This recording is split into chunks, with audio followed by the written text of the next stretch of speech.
Magandang madaling araw na mga kaibigan. Panggabi ang duty natin. At oras po natin ay 1:25 AM. Ah, buwan ng Agosto. Bali 2022, 2025. Alam mo, i-share ko lang sa inyo,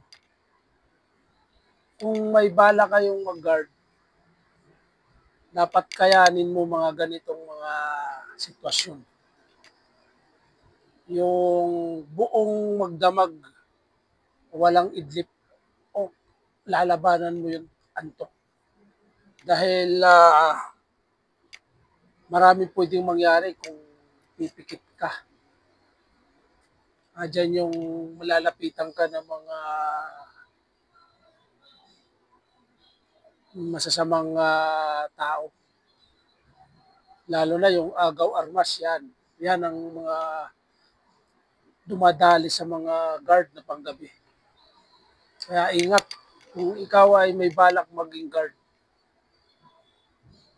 At kailangan din mahaba ang pasensya.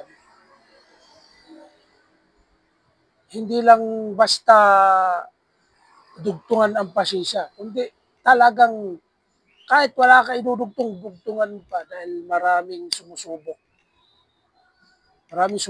sa pasensya mo. Yung mga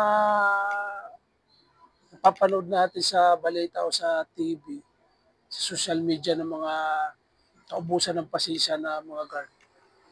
Yun talagang, alam mo yung galit niya, yung kwan niya talagang sumabog na yun. Kaya kung hindi mo kaya magpigil, hindi mo kakayanin ang maging security guard. Dahil lalo na kung sasabihan ka pang gwardya ka lang, naku po.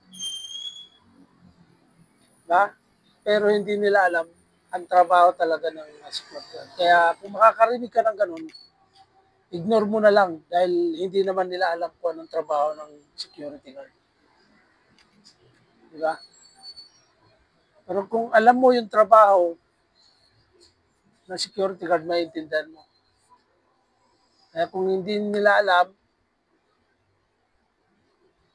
pagpasensyahan mo na dahil hindi nga nila alam. Madalas, ang security guard ay minamaliit. Pero para sa akin, wala na akong pakialam dun.